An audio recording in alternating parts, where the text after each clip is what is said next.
Hello everyone, I'm Pastor Jeff, and this is Thoughts of Grace. Have you ever felt like you couldn't catch your breath, where it was hard for you to breathe? Sadly, I found out what that felt like once again this past weekend when I went for a walk at the Labrador Hollow Unique area. It's a beautiful area with a few different trails, and while I was there, it was actually quite easy at first. I tried out their boardwalk. And their boardwalk is nice and flat and even in most spots. And at the same time, it feels like you're immersed in nature as you're walking through it. And as I was on the boardwalk, I noticed that in the distance, there was this mammoth of a hill that had multiple shades of green, and it had a nice blue sky as a background and pure white clouds. And I wondered what it would look like, what it would be like to be at the very top of that hill. And as I finished the boardwalk, it went by a nice pond, and after I finished it, there was another trail that was nearby, and I didn't know what this trail was. I didn't know where it was headed. I didn't know if it was going to be easy or hard. But being the first time there, I had this adventurous spirit of, I'm going to try this out. I'm going to see where this trail heads. And it began pretty easy. I mean, it was a little bit more challenging than the boardwalk, but there's not going to be much easier walks than the boardwalk. But as I got through, it started to get increasingly more difficult, and I started this climb, and I began to realize that I am now climbing the very same hill that I had admired earlier. And I realized that this is probably going to be challenging, but this is not going to be a big deal for me. It's not going to be that difficult. So as I'm walking, I'm talking to God. I'm having a moment with Him, or I'm telling Him about the things that are on my mind, the things that I'm struggling with, the things that are bothering me. And as I'm talking to Him about this, this phrase kept on going through my head: new life. I am giving you new life. And as I have this phrase going through my head, I'm becoming aware that this gradual climb has now become this intense, aggressive climb, where I realize that I am now wearing shoes that are not built for me to walk a trail like this, and I'm starting to get tired, and about 2/3 of the way up, I couldn't catch my breath. This didn't feel like new life to me. This felt like this may be the moment where I might die. And so I couldn't catch my breath, and if you're like me, you don't want to stop midway through.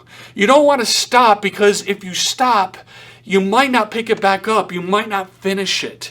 You might as well let your momentum carry you through. You might as well push through it, because if you stop, you might not continue on. And for me, I was at 2/3 of the way up, and I was faced with this terrible decision.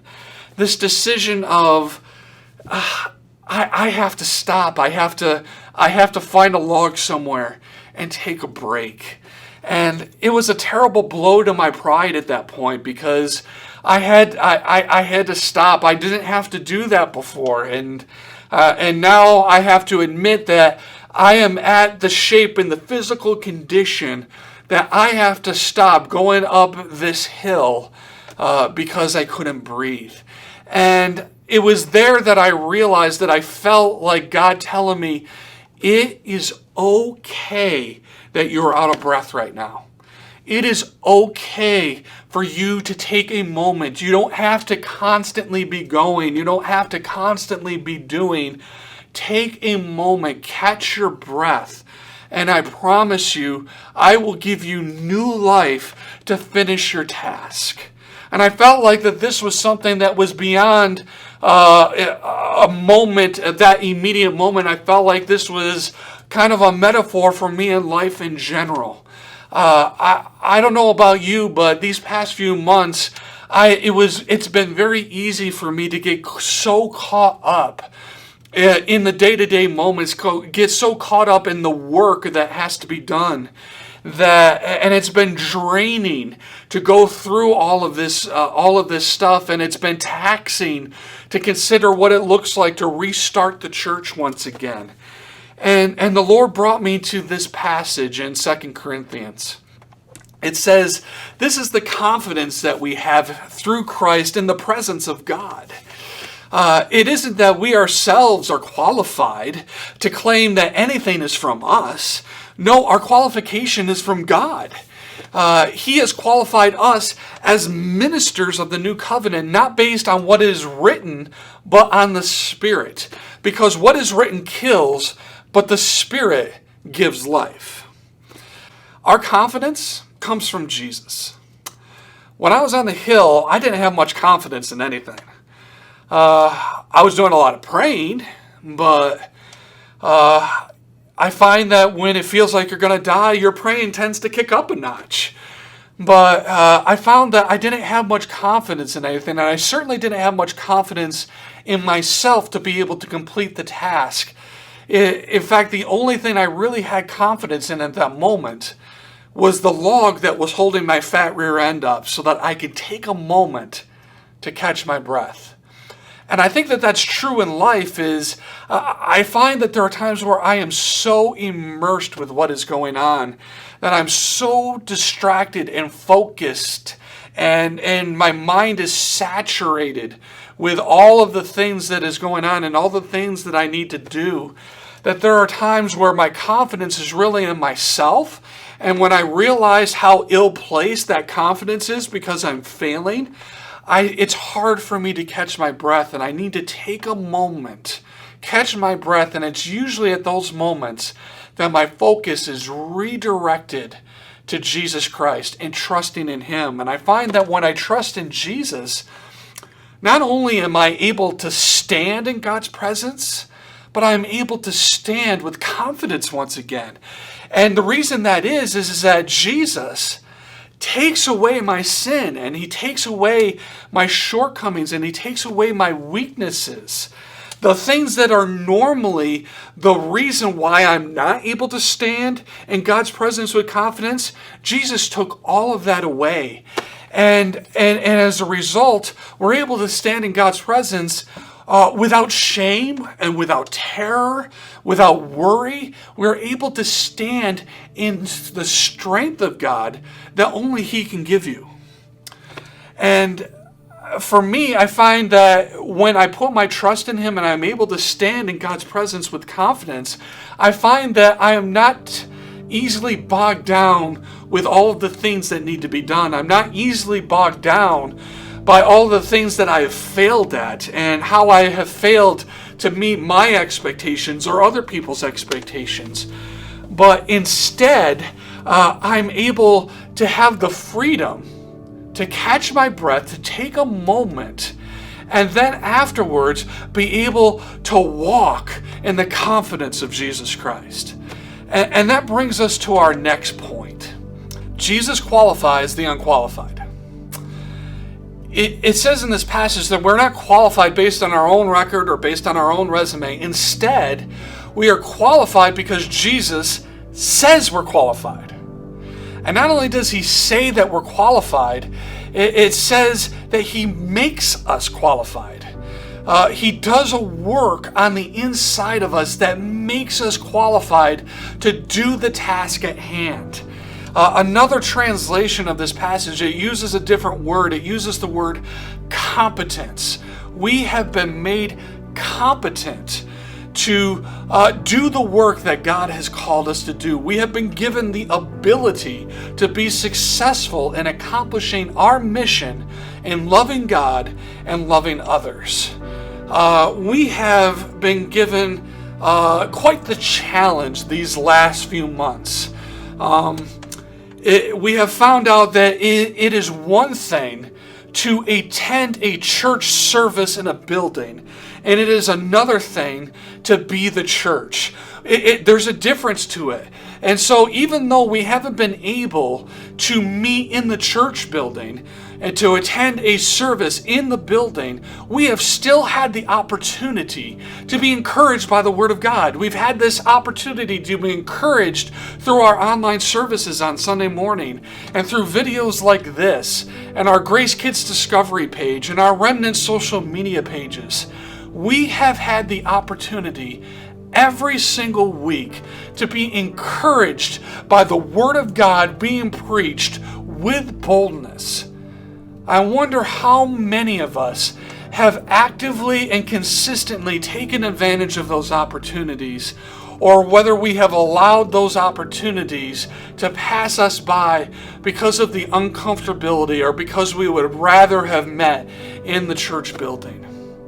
Another opportunity that has come by as a result of the challenges these last few months is the opportunity to connect with one another. So even though we haven't been able to meet in the church building, we have still been able to connect with one another and check in with one another on our fellow brothers and sisters in Christ through phone calls and through video chats through our grace groups and through personal visits. And so we've had these opportunities to still connect, even though we haven't been able to do it in this building. And we've also had the opportunity to continue to shine light in the midst of the darkness, to continue to spread hope in our community when there has been anxiousness and when there has been anger. And we've seized some of those opportunities by providing masks to our healthcare professionals and providing meals to our healthcare providers through the County Board of Health and through our hospitals, and providing grocery gift cards to our schools so that our schools can give those gift cards to families that are in need. And so I think that there has been plenty of opportunities, and I think we have been successful in seizing some of these opportunities, but I can't help but wonder how many of these opportunities have been squandered. How many of these opportunities have been blown because of the awkwardness, because of our anger, because of our anxiousness and uncomfortability, instead of being confident, instead of walking in the competence that Jesus has done in our hearts and our lives so that we can competently still speak the gospel of Jesus Christ to the world around us, to continue to encourage our brothers and sisters in Jesus Christ. How many opportunities have been blown because things look differently, and instead of seizing the opportunities at hand and walking in the competence of Jesus Christ and doing the very same tasks that haven't changed, how many of those opportunities have been squandered? I wonder. But no matter what our resume might be these last few months in seizing these opportunities, there's a reason for us to take hope today. There's a reason for us to not be permanently discouraged, and that is this idea of taking a breath. And so that brings us to our last point, and the last point that is the cherry on top of the sundae. And it's this: we have life today.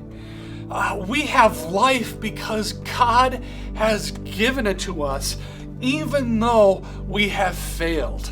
It says in this passage that what has been written kills, and it's talking about the law there. Even though we have been unsuccessful in meeting all of the things that has been written out for us, all of the things that we're supposed to do, even though we have failed, we still have life because we are not putting our trust in our own ability in accomplishing tasks. No, instead we have life because of the Spirit of God living on the inside of us. We have life because Jesus has decided to give it to us, whether we've earned it or not. When I was in school, I had to rely on my own ability to have good grades on my report card in order for me to continue on to the next level. if any of my teachers or any of my former professors are watching this today, I'm sorry for the student that I was. In some ways, I feel like that it was grace on your part that you put me on to the next level. But thankfully, in life, I don't have to rely on a good report card in order for me to be given life on a daily basis today. I could simply rely on the fact that it is God that qualifies. It is God that gives life. Are you tired today? If so, then that's okay. It is okay to be tired. It is okay for you to be out of breath.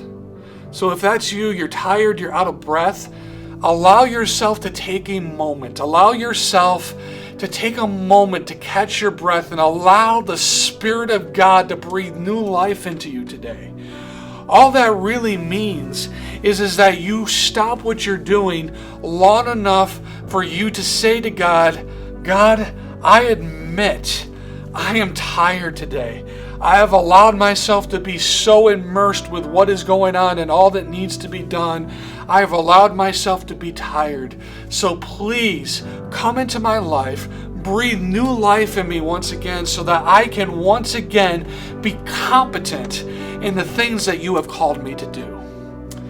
And that's really the wonderful and beautiful thing about being a follower of Jesus Christ, is that He's called us to be a part of what He's doing. He has called us to do some very specific tasks and to reach very specific people. And we do not have the luxury of sitting back and allow somebody else to pick up the slack for us and to do the work that God has called us to do. So since we have that responsibility, and since it is okay for us to take a break, to take a moment, let us take this moment for God to breathe life into us today.